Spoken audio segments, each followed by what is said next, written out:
გამარჯობა, მე მარიანა ვარ.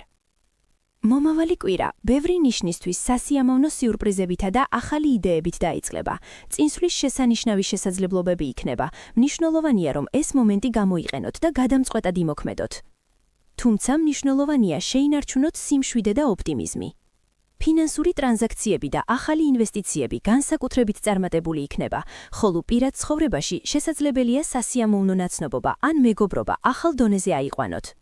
მომავალ კვირაში განსაკუთრებით გაუმართლებს მერწყულს, კირჩხიბს, სასწორსა და თევზებს. ნიშნები, რომლებიც განსაკუთრებულად ფრთხილად უნდა იყვნენ, ტყუპები, მორიელი, მშვილდოსანი და ვერძი. ზოგადი რჩევა ყველა ნიშნისთვის, არ გადადოთ მნიშვნელოვანი გადაწყვეტილებები. კვირის ბოლოსთვის მაქსიმალურად გაამახვილეთ ყურადღება დეტალებზე, მოერიდეთ იმპულსურ შესყიდვებს და ნუ ჩაერთვებით უაზრო კამათში. გახსოვდეთ, მთავარი კარგი განწყობაა, ბედნიერ კვირას გისურვებთ.